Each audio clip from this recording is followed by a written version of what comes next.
Hello students, I am भगवान साहगोरा और आप जुड़ चुके हैं सेंटेशन ग्रुप के यूट्यूब चैनल पर। स्टूडेंट, अभी हम पिछले कुछ लेक्चर से जो प्रैक्टिस कर रहे हैं वो कर रहे हैं फ्री फाउंडेशन कोर्स से रिलेटेड कुछ क्वेश्चन। तो अभी हमारे सामने उसी टाइप का एक क्वेश्चन बोर्ड पर डिस्प्ले हो रखा है। आज हम उसको सॉल्व करने की कोशिश करते हैं। इसी टाइप के क्वेश्चंस के लिए आपको एक एक्स्ट्रा क्वेश्चन शीट दी जाएगी, वहाँ पर आपको क्वेश्चन प्रैक्टिस करने हैं और जो आपसे क्वेश्चन सॉल्व नहीं होंगे वो आपको हमसे डिस्कस करने हैं। ठीक है, तो यहाँ पर देखो एक क्वेश्चन लिखा हुआ है, the HCF of the polynomials x² minus 4x plus 4 and x plus 3 and second है x² plus 2x minus 3 x minus 2 is, और उसके लिए जो ऑप्शंस गिवन है वो नीचे गिवन है। अब हम वैसे ऐसे क्वेश्चंस पॉलिनोमियल्स जब पढ़ेंगे उस टाइम करेंगे, लेकिन जो हमने कुछ बेसिक्स पढ़ा है जो 9th क्लास या 8th क्लास में, तो उससे ये क्वेश्चन तो आपका सोल्व हो जाएगा। तो हम इसको डिस्कस कर लेते हैं। देखो यहाँ पर क्या आपको दो डिफरेंट टर्म्स गिवन है। एक में क्या है आपका x² minus 4x plus 4 and x plus 3, और दूसरी term x² plus 2x minus 3 and x minus 2। तो पहले हम इनको फैक्टराइज करने की कोशिश करते हैं, इनको सिंपलेस्ट फॉर्म में कन्वर्ट करने की कोशिश करते हैं, जहाँ पर ये अपने सिंपलेस्ट जो इनके फैक्टर्स होंगे वो कौन से होंगे ये देखेंगे हम। फिर उनमें से जो कॉमन फैक्टर्स होंगे वो आपका क्या होता है, HCF। क्लियर। तो अभी यहाँ पर देखो x² माइनस 4x प्लस 4, अभी मैं क्या इससे सिंपल फॉर्म में कन्वर्ट कर सकता हूँ, क्योंकि हमारे पास देखो x प्लस 3 है। यहाँ पर तो x जो है वो फर्स्ट ऑर्डर की टर्म लिखी हुई है x प्लस 3, क्योंकि यहाँ पर x की मैक्सिमम पावर कितनी है, 1 है। तो इसको तो और ज़्यादा सिंप्लीफाई क्या करेंगे, तो हम जो सेकंड टर्म है जहाँ पर x की पावर कितनी है, 2 है, तो क्या हम उसको भी x की पावर 1 में कन्वर्ट कर सकते हैं, इस टाइप के फैक्टर्स कर सकते हैं। क्योंकि आपको मालूम है कि जब आप x को x के साथ मल्टीप्लाई करते हो तो आपको क्या मिलता है, x²। ठीक है, यानी कि हम उसके फैक्टराइजेशन इस फॉर्म में कर सकते हैं। क्या ज़रूरी नहीं है कि हर बार हो ही, लेकिन हम कोशिश करते हैं कि वो इस फॉर्म में कन्वर्ट हो जाए, कि x जो x³ हो या x की पावर 4 हो, कोई भी फॉर्म हो, वो हम उसको सिंप्लीफाई करके x की पावर में कन्वर्ट करने की कोशिश करते हैं फैक्टराइजेशन के लिए। ठीक है, तो यहाँ पर देखो क्या होगा कि मैं इसको लिख दूँ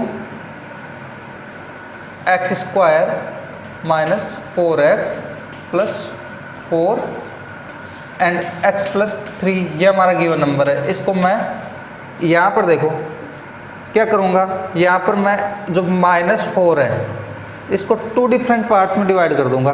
क्या कर दूँगा यहाँ पर, minus 2x and minus 2x plus 4 and second है x प्लस 3। अब जो बीच वाला नंबर था -4, इसको किस तरीके से डिवाइड करते हैं ये आप पहले पढ़ चुके होंगे 9th क्लास में, 8th क्लास में।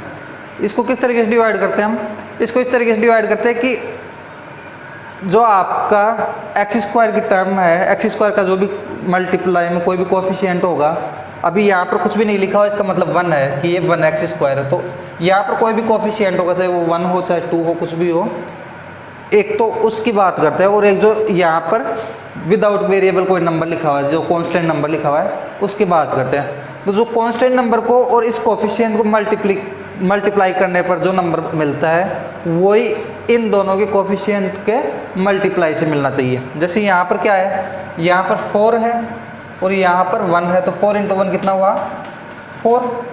लेकिन यहाँ पर क्या होगा, -2 × -2, जब आप इसको मल्टीप्लाई करते हो तब भी आपको क्या मिलता है, 4। तो आपका फैक्टराइजेशन कुछ इस तरीके से होना चाहिए कि वो इस चीज़ को सेटिस्फाई करे, कि वो आपके जो कोफिशिएंट और कांस्टेंट है, x² का कोफिशिएंट एंड कांस्टेंट है, उसका मल्टीपल किसके इक्वल होना चाहिए, जो x के कोफिशिएंट होंगे। ठीक है, तो यहाँ पर अब बात करते हैं कि इसको किस तरीके से आगे सिंप्लीफाई करते हैं। तो देखो इसमें से मैं अगर x कॉमन ले लूँ, इसमें से x कॉमन ले लो, तो यहाँ पर क्या बचेगा, केवल x, और यहाँ पर क्या बचेगा, -2। इसी तरीके से यहाँ पर अगर मैं -2 कॉमन ले लेता हूँ, तो यहाँ पर क्या बचेगा, x, और यहाँ पर क्या बचेगा, -2। क्लियर। And x plus 3। अब देखो यहाँ पर मैं जो डिस्ट्रीब्यूटिविटी प्रॉपर्टी होती है आपकी उसको यूज़ करता हूँ। तो उसको अगर मैं यूज़ करूँगा तो यहाँ से मुझे मिलेगा x माइनस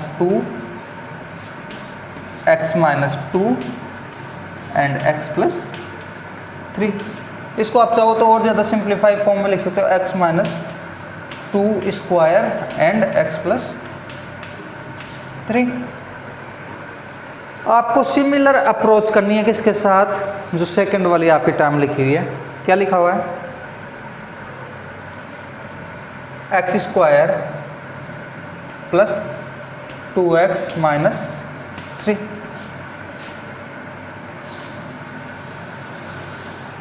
और उसके साथ में क्या लिखा हुआ है x माइनस 2। तो इसको क्या करेंगे हम, इसको भी 2 डिफरेंट पार्ट्स में डिवाइड करेंगे, किसको 2 को। तो कैसे कर सकते हैं कि वो -3 हो जाए, क्योंकि -3 और 1 को मल्टीप्लाई करेंगे तो कैसे कितना आएगा -3। तो ऐसे कौन से नंबर्स हो सकते हैं जिनमें हम 2 को डिवाइड करें तो वो -3 के इक्वल हो जाए।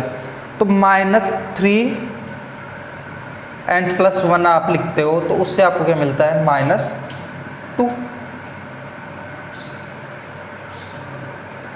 या यहाँ पर ये कर दो, यहाँ पर तो क्या +2 है तो आप करो 3 - 1, आपको क्या मिलेगा 2 मिलेगा। तो 3 - 1 यानी 3x - 1x में इसको कन्वर्ट कर दे तो आपको क्या मिलेगा 2x मिलेगा। और वो इनको जब आप मल्टीप्लाई करोगे 3 - 1 को आप मल्टीप्लाई करोगे तो कितना आएगा -3। तो आप 2 को किन में डिवाइड कर सकते हो 3 एंड -1 में। तो यहाँ से मैं लिख देता हूँ x square plus 3x minus x and -3 and x minus 2। अब देखो यहाँ पर मैं क्या करूँगा, इसमें से x को मैं लेता हूँ तो यहाँ पर क्या बचेगा x प्लस 3। यहाँ पर -1 तो यहाँ पर भी क्या आएगा x प्लस 3 और यहाँ x माइनस 2। अब यहाँ पर आगे लिखो इसको x minus 1 x plus 3 and x minus 2। अब देखो यहाँ पर और यहाँ पर कौन कौन से फैक्टर कॉमन है, यहाँ पर और यहाँ पर कौन कौन से फैक्टर कॉमन है। तो यहाँ पर आपको नज़र आ रहा होगा एक तो x माइनस 2 दोनों में कॉमन है, उसके अलावा आपको नज़र आ रहा होगा x प्लस 3 ये भी दोनों में कॉमन है। बाकी जो रिमेनिंग टर्म है वो यहाँ पर x माइनस 1 है और यहाँ पर x माइनस 2 है। तो अगर इसका HCF पूछा जाए तो HCF क्या होगा x plus 3 and x minus 2। ऐसा ऑप्शन कौन सा है, ऐसा ऑप्शन है हमारे पास ऑप्शन नंबर C। तो x प्लस 3 और x माइनस 2 इसका क्या हो गया HCF। अगर LCM पूछ लिया जाता, LCM पूछ लिया जाता तो आप क्या करते हो, पहले कॉमन टर्म लिखते हो। कॉमन टर्म क्या है यहाँ पर x प्लस 3 x माइनस 2, फिर उसके बाद क्या आपके पास x माइनस 2 रिमेनिंग है एंड x माइनस 1 रिमेनिंग है।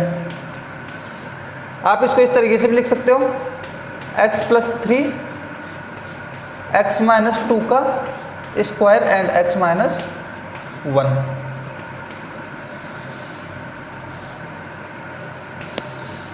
तो अगर LCM पूछा जाता तो ये आता, HCF पूछा गया तो ये आएगा। वीडियो को पॉज करके आप इसको नोट कर सकते हैं।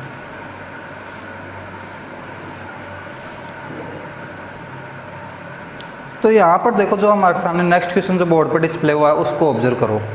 तो यहाँ पर हमें क्या निकालना है, देखो 3 प्लस √5 का आपको स्क्वायर रूट निकालना है, स्क्वायर रूट आपको फाइंड करना है।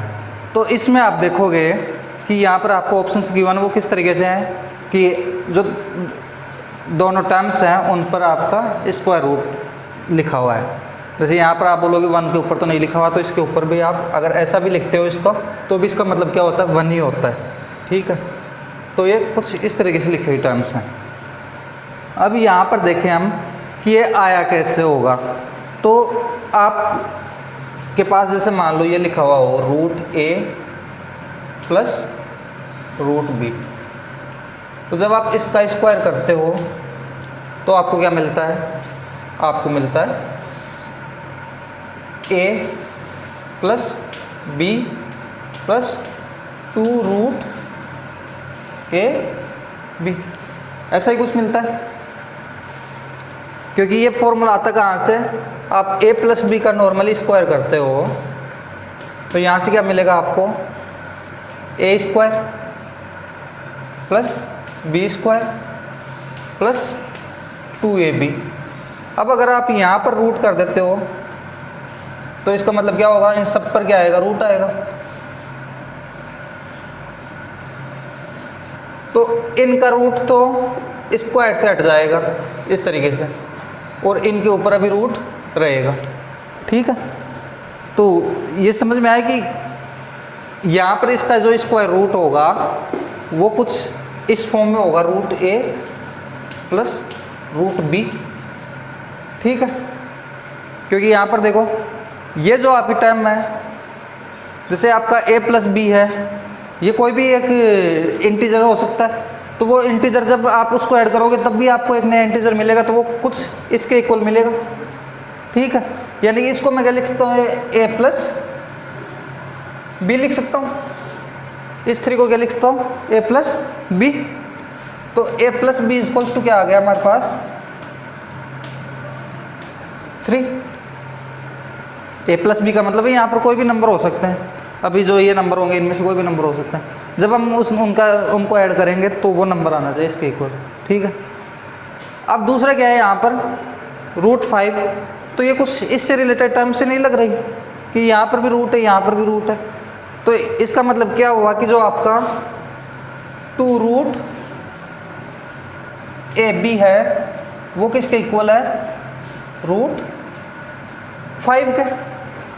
यही हुआ ना इसका मतलब, कि जैसे आपके पास इस फॉर्म में कोई नंबर होगा, आप उसका स्क्वायर करोगे तो वो इसके जो अंदर जो टर्म्स लिखी हुई है उसके इक्वल आएगा। ठीक है, अब आप उसका स्क्वायर रूट कर देते तो वापस किसके इक्वल आ जाएगा, यहाँ जो नंबर लिखा हुआ है इसके इक्वल आ जाएगा। ठीक है, तो इसका स्क्वायर रूट ही तो लेना है, तो वो किसके इक्वल आएगा, इस वाली जो फॉर्म होगी उसके इक्वल आएगा। तो यहाँ पर जब आप इसको सोल्व करते हो तो वो किस फॉर्म में होता है, इस फॉर्म में होता है, और ये फॉर्म किसके इक्विवेलेंट है, इस वाली टर्म के। तो यहाँ से a प्लस बी किसके इक्विवेलेंट होगा, 3 के, क्योंकि उस पर तो रूट लगा हुआ नहीं है, तो यहाँ पर भी रूट, जिस पर रूट नहीं है वो नंबर के इक्वल होगा, a प्लस बी के इक्वल क्या होगा, 3 होगा। फिर दूसरा क्या, 2 रूट ए बी, तो 2 रूट ए बी में देखो रूट वाली टर्म कौन सी है, रूट 5, तो ये टर्म्स क्या होनी चाहिए, इक्विवेलेंट होनी चाहिए। इतना क्लियर हुआ होगा। इसके बाद देखो कि हम आगे इसको कैसे सोल्व करते हैं। तो यहाँ पर देखो a plus b equals to 3 होना चाहिए आपके पास, तो इन नंबर्स को आप ऐड करना शुरू करो। इन नंबर्स में भी आपको कौन से नंबर ऐड करने हैं, रूट के साथ ऐड नहीं करने, रूट के अंदर वाले नंबर्स को ऐड करना है, क्योंकि a रूट के अंदर वाला नंबर की बात हो रही है यहाँ पर, तो आपको रूट से मतलब नहीं है अभी। यहाँ पर आप नॉर्मल नंबर्स को ऐड करना शुरू करो। तो आपको जैसे ही आप पहला नंबर ऐड करोगे 2 + 1, आपको मिलेगा क्या, 3। आप दूसरे नंबर पे आओगे 5/2 + 1/2, इसको जब आप ऐड करोगे 6/2 = 3। तो यहाँ पर जैसे जैसे आप आगे बढ़ोगे आपको पता चलेगा कि सभी जो नंबर होंगे उनका सम क्या आ रहा है, 3 के तो इक्वल आ रहा है।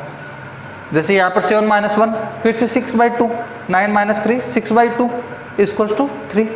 यानी कि इस वाली टर्म को तो ये सारे सेटिस्फाई कर रहे हैं। तो अभी यहाँ से तो हमें पता नहीं चला कि कौन सा इसका आंसर होगा, करेक्ट आंसर। अब हम सेकंड वाली टर्म पर चलते हैं, कौन सी पर, 2 रूट ए बी पर। इसके इक्वल आना चाहिए आपका रूट 5। तो 2 रूट ए बी का मतलब क्या हुआ, यहाँ पर मैं पहले क्या लिखूंगा, 2 रूट ए बी की जगह 2 और 1, तो 2 × 1 कितना होगा, ये होगा 2 रूट 2। तो 5 के इक्विवेलेंट तो नहीं है ये अभी, तो ये ऑप्शन तो आपका नहीं होगा। सेकंड वाला देखो क्या होगा, 2 रूट 5/2 × 1/2। इसको सोल्व करो, इसको सोल्व करोगे तो क्या होगा, 2 × रूट 5/2 का स्क्वायर। अब जब 2 का स्क्वायर बाहर आएगा तो क्या बन जाएगा, ये 2 के इक्वल हो जाएगा। तो यहाँ से क्या बनेगा आपका 2/2 एंड रूट 5। 2 से आपका 2 कैंसिल, इक्वल्स टू क्या आ गया, रूट 5। तो आपका ये जो ऑप्शन है वो कैसा हो गया, करेक्ट ऑप्शन। अब आपको आगे के ऑप्शन चेक करने की ज़रूरत है नहीं, क्योंकि आपको आंसर मिल गया। अगर मान लो मल्टीपल चॉइस क्वेश्चन हो तो उस टाइम तो आप क्या कर सकते हो कि फिर आप जो नेक्स्ट क्वेश्चन जो ऑप्शन है उनको भी आप ऑब्जर्व करोगे और उसके अकॉर्डिंग आप बताओगे कौन सा करेक्ट है और कौन सा इनकरेक्ट है। ठीक है, तो आप वीडियो को पॉज करके इसको नोट कर लो, उसके बाद हम नेक्स्ट क्वेश्चन देखते हैं।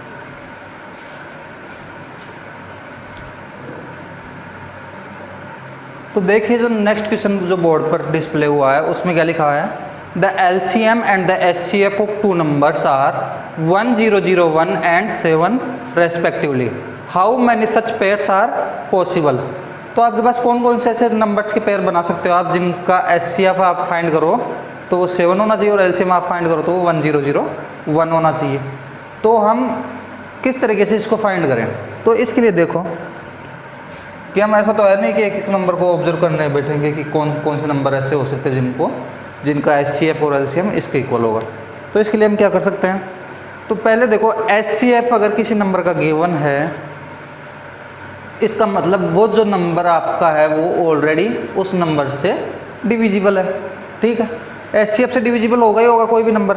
जैसे मान लो 15 का HCF मान लो 5 है, तो 5 से ये डिविजिबल होगा तभी तो ये HCF हुआ, क्योंकि ये इसका एक कॉमन फैक्टर ही तो है।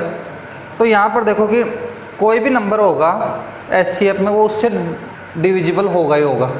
इसका मतलब आपका एक नंबर जो है वो 7 और इंटू x लिख देता हूँ मैं, क्योंकि उसका एक फैक्टर तो 7 हो गया और बाकी के फैक्टर को मैं एक जगह कंबाइन करके लिख रहा हूँ। या आप a लिख दो, यहाँ पर कुछ भी लिख दो, तो मान लो 7 a लिख दिया मैंने। ठीक है, अब दूसरा नंबर है तो उसके फैक्टर्स डिफरेंट हो सकते हैं, तो उनके फैक्टर्स को जो 7 के अलावा जो बाकी के फैक्टर उनको मैं लिख देता हूँ b। ठीक है, 7a एंड 7b। अब हमें दोनों नंबर मिल गए, अभी अज्यूम किए हैं, लेकिन अज्यूमेशन में तो हमें फाइंड हो गए कि किस टाइप के हमारे पास नंबर है। तो पहला नंबर क्या है हमारे पास 7a और दूसरा नंबर क्या है 7b। अब ये किसके इक्वल होता है, दोनों नंबर्स का जो मल्टीप्लिकेशन होता है वो किसके इक्वल होता है, LCM इंटू HCF के। तो LCM कितना दिया हुआ है यहाँ पर 1001 एंड HCF आपका दिया हुआ है कितना 7। ठीक है, तो आप यहाँ पर एक 7 से एक 7 को कैंसिल कर सकते हो, तो एक 7 से एक 7 तो क्या हो गया आपका कैंसिल हो गया। और जो दूसरे वाला 7 है उसको आप उधर लेकर चले जाओ, तो a into b equals to 1001 divided by 7। अब आप इसको डिवाइड करने की कोशिश करो, तो यहाँ पर आप जब इसको डिवाइड करोगे 1001 को 7 से, तो 7 1 time 7, 3 and 0 7 4 time 28, remaining 1, 7 3 time 21। तो यहाँ पर क्या मिल गया हमें 1 4 एंड 3 143। अब 143 कौन कौन से नंबर से मिलकर बना हो सकता है, अब हम उसका क्या करेंगे फैक्टराइजेशन करेंगे। क्या करेंगे फैक्टराइजेशन करेंगे 143 का। तो 143 का फैक्टराइजेशन देखो कि पहले तो 143 के फैक्टर्स क्या क्या हो सकते हैं, 143 किस किस से डिवाइड हो सकता है। तो हम देखेंगे यहाँ पर कि जब हम इसको 11 से डिवाइड करें तो 11 1 टाइम 11 एंड 11 3 टाइम 33 है। फिर आप जो 13 है वो क्या है एक प्राइम नंबर है, तो इसको आप आगे सिंप्लीफाई नहीं कर सकते हो। तो 11 एंड 13 इसके क्या आ गए फैक्टर्स आ गए, क्या आ गए 11 एंड 13। इसके अलावा और फैक्टर्स कौन कौन से हो सकते हैं इसके अगर फैक्टर्स देखा जाए तो 11 एंड 13 हो गए इसके फैक्टर। इसके अलावा इसका एक फैक्टर क्या हो सकता है 1 और एक ये सेल्फ होगा 143। ठीक है, तो यहाँ पर इसके 4 डिफरेंट फैक्टर्स हैं। अब कौन से नंबर ऐसे हैं जिनको मैं आपस में मल्टीप्लाई करूँ कि वो 143 से के इक्वल हो। तो देखो आप 1 को 143 से मल्टीप्लाई कर सकते हो, ठीक है, और 11 को आप 13 से मल्टीप्लाई कर सकते हो। पॉसिबल फैक्टर्स ये तो होंगे 143 के, 1, 11, 13 एंड 143, ठीक है। तो यहाँ पर इन दोनों का मल्टीप्लिकेशन क्या था, 143 के इक्वल है, जो हम देख चुके हैं ऑलरेडी, और 1 और 143 को आप मल्टीप्लाई करोगे तब भी आपको क्या मिलेगा, 143। तो यहाँ पर देखो, या तो आप 1 इंटू 143 लिखो, या आप लिखो 11 इंटू 13। दोनों ही केस में आपका जो a इंटू बी की वैल्यू है वो कितनी आएगी, 143। इसका मतलब यहाँ पर पॉसिबल पेयर कितने होंगे, पॉसिबल पेयर हो गए 2 different pair, 1 and 143 and 11 and 13। तो आंसर क्या आ गया, इसका आंसर आ गया हमारे पास यहाँ पर सी, ठीक है। तो आप वीडियो को पॉज करके इसको नोट कर सकते हैं।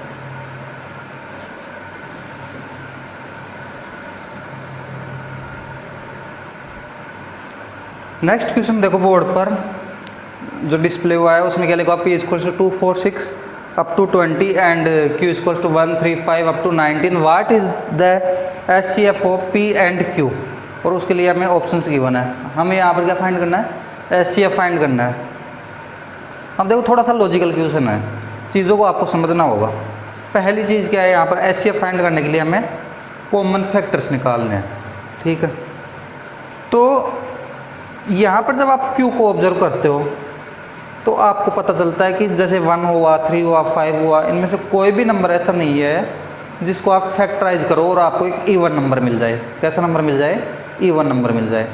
लेकिन आप फर्स्ट वाले P को ऑब्जर्व करो तो आपको बहुत से नंबर ऐसे मिलेंगे यहाँ पर जिनको आप फैक्टराइज करोगे तो आपको इवन और ओड दोनों टाइप के नंबर मिलेंगे। जैसे मान लो 2 को जब आप फैक्टराइज करोगे तो 2 का तो क्या होता है, 2 ही होगा। लेकिन जब आप 4 को करोगे तो 4 का भी क्या होगा, 2 इंटू 2, ठीक है। तो यहाँ से तो आपको कैसा मिलने वाला है, ओड नंबर ही वो इवन नंबर ही मिलने वाला है। लेकिन जब आप 6 में आओ तो 6 क्या होता है, 2 इंटू 3। तो यहाँ पर 2 इंटू 3, यहाँ पर 3 आ रहा है और 3 यहाँ पर, इसका मतलब ये तो कॉमन होंगे 3 और 3 दोनों में। तो अगर कॉमन है तो वो SCF में काउंट होंगे। तो इसी तरीके से कौन कौन से नंबर हो सकते हैं, तो इसको समझने के लिए हम क्या करेंगे कि जितने भी ओड इवन नंबर है उनको तो आप भूल ही जाओ, उनका तो कोई यूज ही नहीं है, क्योंकि वो तो दोनों में कहीं पे भी कॉमन नहीं होंगे, ठीक है। क्योंकि इसमें तो एक भी बार इवन नंबर नहीं आएगा, इसमें इवन आएंगे तो इवन को तो भूल जाओ आप, क्योंकि इवन तो SCF में काउंट नहीं होगा। हम बात करेंगे इसकी ओड नंबर की। तो देखो पहली चीज़, ओड किस किस नंबर के फैक्टर्स हो सकते हैं। देखो 2, 4, 8 एंड 16, इनके तो नहीं हो सकते क्योंकि आपको मालूम है कि 16 किसके इक्वल होता है, 2 इंटू 2 इंटू 2 इंटू 2, ठीक है। 8 किसके इक्वल होता है, 2 इंटू 2 इंटू 2, 4, 2 इंटू 2। यानी कि इसी तरीके से होता है कि ये 2 को आप 4 टाइम मल्टीप्लाई करोगे आपस में, इस केस में 3 टाइम करोगे, इस केस में आप 2 टाइम करोगे। तो इन 4 नंबर को भी भूल जाओ, ठीक है। हमारे पास टोटल कितने नंबर है, वहाँ पर 10 नंबर हैं, 2, 4, 6, 8, 10, 12, 14, 16, 18, 20। अब जो बाकी के रिमेनिंग जो 6 नंबर रह गए उनकी बात करते हैं। तो बाकी के जो रिमेनिंग 6 नंबर है वो कौन कौन से हो गए, आपका हो गया 6, 10, 12, 14, 18 एंड 20। तो आपके 6 नंबर हो गए यहाँ पर, 6, 10, 12, 14, 18 एंड 20। अब आप इनको फैक्टराइज करो, इनको फैक्टराइज करेंगे तो यहाँ पे देखो क्या मिलेगा, 2 इंटू 3। 2 से हमें कोई मतलब नहीं है, आप इसको चाहो तो हटा सकते हो। यहाँ से हमें क्या मिलेगा, 3। यहाँ से देखो हमें क्या मिलेगा, 2 इंटू 5, 2 से मतलब नहीं है, क्या मिलेगा 5। 12 क्या होता है, 4 इंटू 3, 4 से हमें मतलब नहीं है क्योंकि 4 भी क्या होगा, 2 इंटू 2 होगा। तो हमें यहाँ से क्या मिलेगा, 3। यहाँ पर 2 इंटू 7, तो यहाँ से हमें क्या मिलेगा, 7। यहाँ से 2 इंटू 9 या 2 इंटू 3 इंटू 3, 2 इंटू 3 इंटू 3। तो इस 2 से तो मतलब नहीं है हमें, लेकिन इन 3 इंटू 3 से तो मतलब है हमें। तो 3 इंटू 3। यहाँ पर देखो 4 इंटू 5 20, 4 से मतलब नहीं है, रिमेनिंग क्या रह गया 5। अब यहाँ पर देखो क्या क्या है हमारे पास, 3 तो कितने टाइम है 4 टाइम, 3 कितने टाइम है 4 टाइम, 5 कितने टाइम है 2 टाइम, और 7 कितने टाइम है 1 टाइम। तो किसी भी नंबर की पावर इनसे बड़ी तो नहीं होगी, 4 2 एंड 7 से बड़ी तो नहीं होगी, ऐसा शायद कोई ऑप्शन भी नहीं गिवन है यहाँ पर, ठीक है। तो इनसे बड़ी तो नहीं हो सकती क्योंकि इससे ज़्यादा कॉमन फैक्टर तो मिल नहीं सकते। अब इससे कम है या ज़्यादा है या बराबर है वो देखते हैं सेकंड वाले में। तो सेकंड वाले में देखो एक 3 आ गया यहाँ से 3 में, ठीक है। फिर इसमें क्या आया होगा 9 आया होगा आगे जाके, तो इसमें जब 9 आया तो 9 क्या होता है 3 इंटू 3, ठीक है। फिर इसमें आगे जाके क्या आया होगा 15, 15 भी क्या होता है 3 इंटू 5, तो 15 क्या होगा 3 इंटू 5। तो देखो यहाँ पर 1 2 3 एंड 4 टाइम आ गया, तो आपका SCF में ये तो काउंट होगा ही होगा, ठीक है। अब आगे चलो कि इससे ज़्यादा होंगे उससे हमें मतलब नहीं है, इतने तो हमें मिल ही गए 4, तो 4 से ज़्यादा होंगे तब भी आपका SCF आएगा वो कैसा आएगा 4 ही आएगा। अब देखते हैं 5 कितने टाइम आएगा, तो 5 एक तो ये 15 में जो काउंट हुआ है वो तो है ही, इसके अलावा 5 खुद भी तो है यहाँ पर देखो, तो इस वाले 5 को भी आप लिखोगे, और 7 भी यहाँ पर जैसे आप इस सीरीज में आगे चलोगे तो 1 के बाद 3, 3 के बाद 7, वो 5, 5 के बाद 7, तो 7 भी यहाँ पर आपको मिलेगा ही मिलेगा। तो इसका मतलब 7 भी आ रहा है, 5 भी 2 टाइम्स आ रहा है, और 3 4 टाइम्स आ रहा है। तो दोनों ही जो ऑप्शन है उनमें से हमें क्या मिल रहा है 3 to power 4, 5 to power 2 and 7। तो ये कॉमन फैक्टर, इसलिए यहाँ पे आपको आंसर कौन सा मिलेगा, आपको मिलेगा ऑप्शन सी, ठीक है। तो इस टाइप के जो क्वेश्चन होते हैं उनको इस तरीके से सोल्व करते हैं। आप वीडियो को पॉज करके इसको नोट कर लो।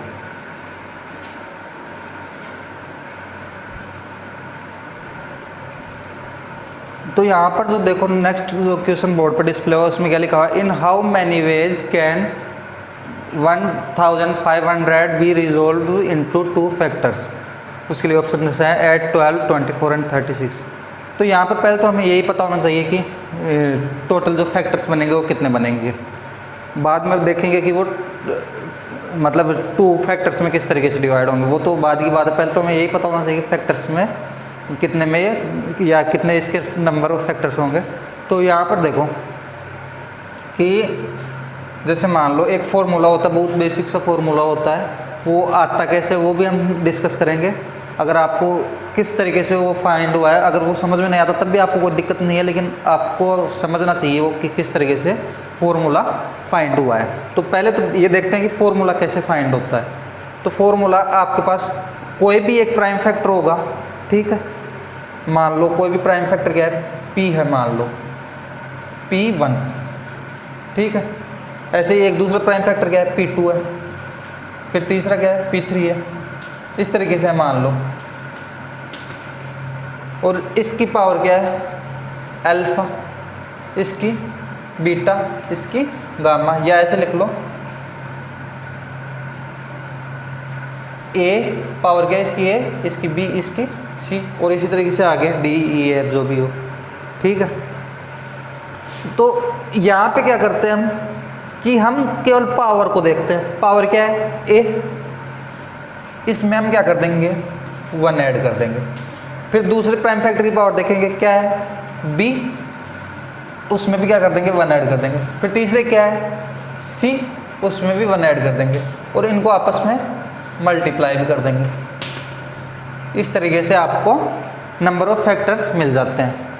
बहुत आसान सा फॉर्मूला याद हो जाएगा आपको कि जिसकी भी जो भी पावर होगी उसमें आपको क्या करना 1 ऐड करना और मल्टीप्लाई करना, ठीक है।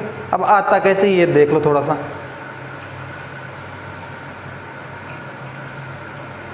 कि जैसे मान लो आपके पास यहाँ पर हम इसी को लेकर चलते हैं, या इससे भी छोटा नंबर ले लेते हैं कोई भी। जैसे मान लो मैं लेता हूँ यहाँ पर 24 ले लेता हूँ, ठीक है। तो 24 के इस फॉर्मूले के अकॉर्डिंग फैक्टर्स क्या होंगे पहले तो वो देखेंगे, और फिर वो क्या रियल में वैसा ही होता है वो भी हम ऑब्जर्व करेंगे। तो यहाँ पर देखो 24 को क्या लिख सकते हैं 2 इंटू 2 कितना हुआ 4, 4 इंटू 2 8 इंटू 3, 8 इंटू 3 24। इसको आप इस तरीके से फाइंड करते हो फैक्टर्स को 2 12 2 6 2 3 3 एंड 1। तो यहाँ से आपको ये मिलेगा 2 इंटू 2 इंटू 2 इंटू 3। ठीक है, तो यहाँ पर क्या मिल गया हमें 2 to the power 3 and 3 to the power 1, ऐसा ही कुछ है। ठीक है, इसको चाहो तो आप इस तरीके से लिख सकते हो 2 to the power 3 into 3 to the power 1। अब ये दोनों प्राइम फैक्टर है 2 एंड 3, तो इसके लिए क्या होगा कि इसकी पावर देखो कितनी है 3, उसमें आप 1 ऐड करो, कितना हो जाएगा 4। दूसरा देखो आप क्या है, पावर कितनी है 1, तो 1 एंड 1 2। अब इन दोनों को ऐड करो तो कितना होगा 4 इंटू 1 एंड 1 2, कितना हुआ 8। अब क्या इतना ही आएगा, तो ये भी देखो आप कि कौन कौन से होते हैं। पहले 24 के आप देखो 1 से डिवाइड होता है, 2 से होता है 12 टाइम, 3 से 8 टाइम होता है, 4 से 6 टाइम होता है, 6 से 4 टाइम होता है, एंड 8 से 3 टाइम होता है, 12 से 2 टाइम होता है, और 24 से तो डिवाइडेड होता ही होता है। तो कितने हो गए यहाँ पर 1 2 3 4 5 6 7 एंड 8। यहाँ से भी आंसर क्या मिल रहा है 8, यानी कि फॉर्मूला तो हमारा करेक्ट है। अब कैसे आया होगा ये, तो ये देखो कि मैं यहाँ पर 2 की पावर जरूरी थोड़े है कि जब मैं आता कैसे, पहले तो ये देखो कि मैं इस 2 को लिख दूँ ऐसे कैसे। ठीक है, तो एक फैक्टर तो ये 2 ही हो गया, क्योंकि 2 से डिवाइड तो हो गई। अगर मैं 2 को 2 से मल्टीप्लाई कर दूँ तो क्या मिलता है 4, तो 4 से भी ये क्या होगा डिवाइड होगा। फिर क्या मैं इस 2 को फिर इस 2 से मल्टीप्लाई करने की जरूरत है क्या, क्योंकि इस 2 को इस 2 से मल्टीप्लाई करूँगा तब भी 4 आएगा, वो ऑलरेडी लिखा हुआ है। तो मैं क्या करूँगा, इस 2 को अब 3 से डिवाइड करूँगा, तो 3 से डिवाइड करूँगा तो क्या मिलेगा 6, 4 मिल ही गया। मैं जरूरी थोड़ा सा 3 को डिवाइड ही करता, किसी से नहीं भी करता तब तो फिर 3 मिल ही रहा था, और 2 मिल ही रहा था, और 1 तो सबका होता ही है, और 24 भी इसका होगा ही होगा फैक्टर। उसके अलावा देखो आप 2 इंटू 2 4 को किससे मल्टीप्लाई करो 3 से, तो कितना आएगा 12। आप इन तीनों को मल्टीप्लाई कर दो 2 इंटू 2 इंटू 2 को, कितना आएगा 8। यानी कि हमें मालूम है कि जो भी इसके फैक्टर्स हैं उनको अलग अलग कॉम्बिनेशन बनाकर हम अलग अलग फैक्टर फाइंड कर सकते हैं। अब कॉम्बिनेशन बनते कैसे हैं वो समझ लो। तो कॉम्बिनेशन कैसे बनेंगे कि मैं हो सकता है 2 की पावर क्या काम में लूँ 0, हो सकता है मैं 2 की पावर क्या काम में लूँ 1, हो सकता है मैं 2 की पावर क्या काम में लूँ 2। ठीक है, इसी तरीके से मैं हो सकता है 3 की पावर क्या काम में लूँ 0, यानी 3 को काम में ना लूँ, या फिर मैं हो सकता है 3 की पावर क्या काम में लूँ 1। तो अब देखो यहाँ से जो नंबर मिलेंगे वो देखो कैसे होंगे। यहाँ पर हम क्या करेंगे, अब जो हमारी डिस्ट्रीब्यूटिविटी प्रॉपर्टी है उसको फॉलो करेंगे। तो यहाँ देखो 2 की पावर 0 को 3 की पावर 0 से मल्टीप्लाई करूँगा। ठीक है, फिर 2 की पावर 0 को 3 की पावर 1 से मल्टीप्लाई करूँगा, समझते जाना यहाँ पर। फिर 2 की पावर 1 को 3 की पावर 0 से मल्टीप्लाई करूँगा, फिर 2 की पावर 1 को 3 की पावर 1 से मल्टीप्लाई करूँगा। इसी तरीके से 2 की पावर 2 को 3 की पावर 0 से, और उसके अलावा 2 की पावर 2 को किससे मल्टीप्लाई करूँगा 3 की पावर 1 से। और हाँ यहाँ पर एक तो भूल ही गया मैं, कौन सा था वो, यहाँ पर 2 की पावर 3 भी आएगा। क्या आएगा,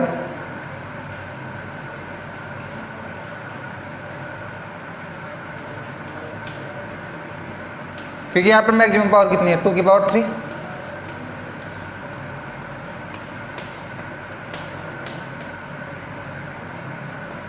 तो इससे भी हम अभी मल्टीप्लाई करेंगे 2 की power 3 into 3 to power 0 plus 2 की power 3 into 3 to the power 1। अब देखो इनको आप मल्टीप्लाई करो, 2 की पावर 0 का मतलब 1 और 3 की पावर 0 का मतलब भी 1। जब आप 1 को 1 से मल्टीप्लाई करते हो आपको क्या मिलेगा 1।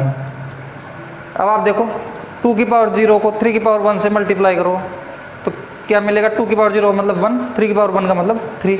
तो 3 को आप 1 से मल्टीप्लाई करो क्या मिलेगा 3। 2 की पावर 1 3 की पावर 0, तो 2 की पावर 1 का मतलब 2 एंड 3 की पावर 0 का मतलब 1, तो 2 इंटू 1 2। इसी तरीके से यहाँ पर 2 की पावर 1 और 3 की पावर 1 का मतलब 2 इंटू 3 कितना होगा 6। यहाँ पर देखो 2 की पावर 2 का मतलब 4, 3 की पावर 0 का मतलब 1, तो 4 इंटू 1 4। यहाँ पर 4 इंटू 3 12। यहाँ पर 2 की पावर 3 का मतलब 8 इंटू 1 8 एंड 2 की पावर 3 का मतलब 8 इंटू 3 24। तो देखो यही नंबर मिल गए हमें, ठीक है। तो यहाँ पर हमें क्या कितने पेयर मिल रहे हैं, इस पेयर को इससे मल्टीप्लाई कर रहे हैं, फिर इसको इसके साथ, इसी तरीके से इसको इसके साथ, फिर इसको इसके साथ, ऐसा ही कर रहे हैं। तो हम क्या कर रहे हैं यहाँ पर कि यहाँ पर 2 की पावर 3 थी लेकिन टर्म्स कितनी लिखी हुई है 4 लिखी हुई है। यहाँ पर 3 की पावर कितनी थी 1 लेकिन टर्म्स कितनी लिखी हुई है 2 लिखी हुई है, यानी कि एक एक्स्ट्रा जीरो वाली टर्म। तो उसके लिए हम फॉर्मूले में लिखते हैं कि जैसे मान लो भी लिखा था मैंने a+1, हर बार एक टर्म एक्स्ट्रा लिखूंगा, उसी तरीके से फिर उसको मल्टीप्लाई करूंगा दूसरे से तो b+1। तो ये तरीका है आपका फैक्टर्स फाइंड करने का। तो आप जो अभी पहले फॉर्मूला लिखवाया था उसको आप नोट कर लेना। क्या था formula,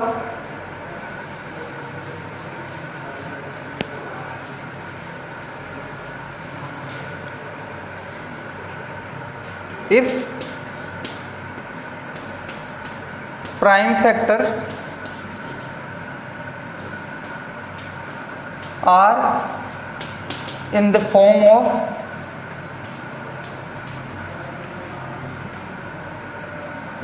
p to the power a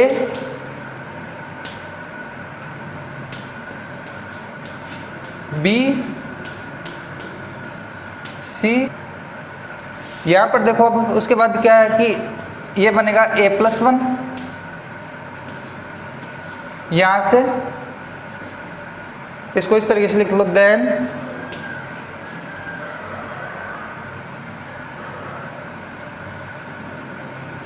number of factors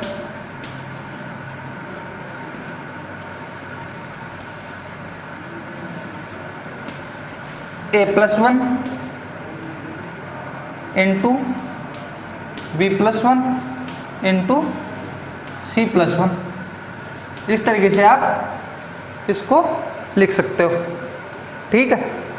अब इसके अकॉर्डिंग जो आपका 1500 है उसके फैक्टर्स कितने हो जाएंगे, तो पहले उसके आपको फैक्टराइजेशन करने हैं। पहले तो आप इसको वीडियो पॉज करके यहाँ इस फॉर्मूले को नोट कर लेना, ठीक है।